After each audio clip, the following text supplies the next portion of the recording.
अस्सलाम वालेकुम। अगर आप भी इस तरह की मज़ेदार चिकन कढ़ाई बनाना चाहते हैं बिल्कुल ही बाज़ारी स्टाइल में और बहुत ही आसान में और जल्दी बन जाने वाली रेसिपी है जी, बहुत ही मज़ेदार। चलें जी स्टार्ट करते हैं। बिस्मिल्लाहिर्रहमानिर्रहीम। सबसे पहले जो चैनल पे न्यू है चैनल को लाइक शेयर और सब्सक्राइब कर दें और बेल की नोटिफिकेशन को प्रेस कर दें। बहुत शुक्रिया जी। तो सबसे पहले जी हमने 1 कप तकरीबन इसमें भर के ऑयल का ऐड किया है। उसके बाद जी हमारे पास थे जी दो चम्मच थे मेरे पास लहसुन के और 1 चम्मच था मेरे पास अदरक का फ्रीज़ हुआ था। ठीक है जी, वो देख सकते हैं आप। जैसे ही वो थोड़ी देर के लिए हमने इनको सौटे किया है, ज़्यादा हमने इनको लाइट ब्राउन या डार्क ब्राउन नहीं किया है। ठीक है, जिसके बाद मेरे पास है जी 1 केजी चिकन। ठीक है जी, 1 किलो चिकन है, उसको हमने फिर इसके अंदर ऐड कर दिया है। हमने 10 मिनट तक चिकन को इसके अंदर कुक करना है। ठीक है जी, जैसे ही 10 मिनट तक ये कुक होता है उसके बाद हम नेक्स्ट स्टेप की तरफ चले जाते हैं। मेरे पास है जी हाफ़ केजी टोमेटोज़, देख सकते हैं आप।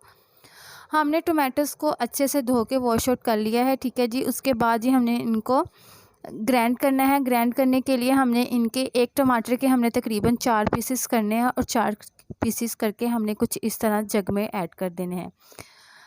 ये बात ज़हन में रहे कि हमने इसका पेस्ट बनाना है। ठीक है, हमने इनको कटिंग करके ऐड नहीं करना। ठीक है जी, जी देखें जी मेरे पास तकरीबन जग फिल हो गया था। उसके बाद मैंने इसको ग्राइंड होने के लिए रख दिया था और हमें जो पेस्ट की लुक चाहिए वो थोड़ी पतली चाहिए, ना कि थोड़ा मोटा मोटा। ठीक है जी, कुछ इस तरह से मैंने आपको दिखाई है, वही हमें लुक चाहिए पेस्ट की। उसके बाद ही जैसे 10 मिनट के लिए कुक हो गया, चिकन का कलर चेंज हो गया। ठीक है जी, उसके बाद जो हमारा नेक्स्ट स्टेप है जी, हमने इसको डिश आउट करना है।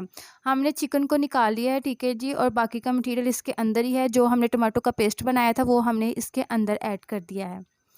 टोमेटो का पेस्ट ऐड करने के बाद हमने अच्छे से चम्मच के साथ इसकी अल्टी पल्टी करनी है और उसके बाद ही हमने इसको थोड़ी देर के लिए इसको कुक होने के लिए रख देना है। जैसे ही 5 मिनट तक ये कुक हुआ है, देखें जी साथ ही ये मतलब रेडी हो गया। उसके बाद जी मेरे पास है अचार गोश्त मसाला। मैंने अचार गोश्त मसाले का 1 पैकेट लिया है। ठीक है जी, 1 किलो वाला 1 डिब्बा है जी। उसके अलावा मैंने और इसके अंदर कोई नमक मिर्च ऐड नहीं की है।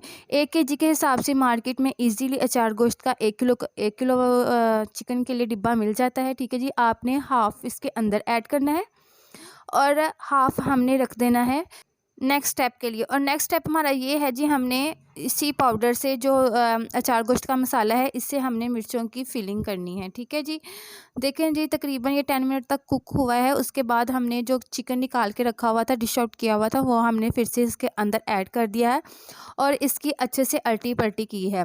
फिर जी ये तकरीबन 10 से 15 मिनट इसको लगे थे कुक होने के लिए। जैसे ही ये हमने मीडियम आंच पे इसको कुक होने के लिए रख दिया था और फिर इसके ऊपर हमने ढक्कन दे दिया था। हमने इसको ढक्कन के अलावा नहीं रखना। ठीक है जी, और मीडियम फ्लेम पे हमने इसको रखना है।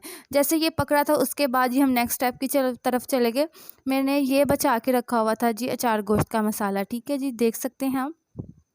फिर है जी मेरे पास 2 अदद लेमन मैंने इसके अंदर निचोड़ दिए थे। ठीक है जी, सबसे पहले तो मैंने 1 लेमन निचोड़ा था। ठीक है, मुझे लगा 1 इनफ होगा।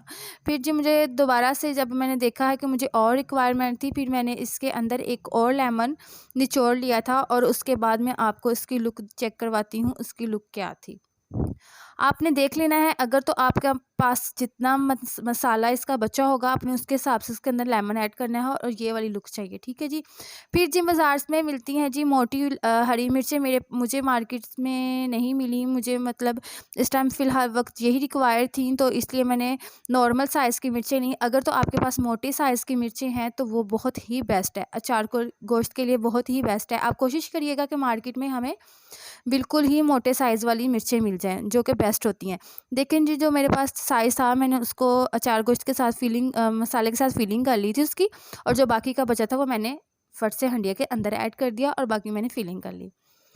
फिर जी जैसे ही देखा हमने 15 मिनट तक चिकन काफ़ी हद तक कुक हो गया था। उसके बाद जी मैंने इसके अंदर दही ऐड की है।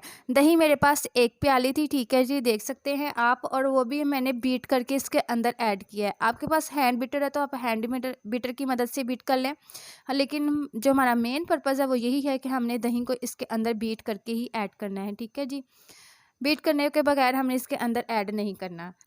दही हम लास्ट में इसलिए डालते हैं कि जो चिकन का कलर होता है वो बाद में दही डालने के बाद नहीं रहता आता, क्योंकि जो कलर चिकन का हमें चाहिए ब्राउन डार्क ब्राउन, वो दही के बगैर ही आता है। जैसे कि हम हंडिया में दही ऐड करते हैं उसके बाद कोई भी कलर नहीं आता, ठीक है जी। दही डालने के बाद कलर फिक्स हो जाता है, दही के बाद कोई कलर नहीं आता चिकन को, ठीक है जी। जो भी मतलब हमें ब्राउन ब्राउन चिकन चाहिए होता है वो पहले ही आ जाता है, उसके बाद हम ऐड करते हैं दही, ठीक है जी। उसके बाद जी हमने इस तरह जो हमने मिर्ची मसाले की बड़ी हुई थी उसके अंदर ऐड की और 10 मिनट तक हमारा सारा सिस्टम रेडी हो गया। देखें जी कोई कितना ही लाजवाब, मुंह में पानी आने वाली चिकन कढ़ाई तैयार है। मुझे उम्मीद है जी आप जब भी इसको एक दफ़ा अपने घर में ट्राई करेंगे आप इसके बाद सबको भूल जाएंगे और यही रेसिपी ट्राई करेंगे। बहुत यम्मी, बहुत लजीज, जिसको भी आप एक दफ़ा बना के खिलाएंगे इंशाल्लाह वो दोबारा आपसे बनाने की डिमांड ज़रूर करेगा। मुझे उम्मीद है जी मेरी आज की रेसिपी आपको बेहद पसंद आएगी, लेकिन लेकिन लेकिन अपने प्यार का इजहार ज़रूर करिएगा। चैनल को लाइक शेयर और सब्सक्राइब कर दें और बेल के नोटिफिकेशन को प्रेस कर दें। बहुत शुक्रिया। अब मिलेंगे आपके साथ नेक्स्ट रेसिपी में, तब तक के लिए अपनी दुआ में याद रखें। अल्लाह हाफिज़।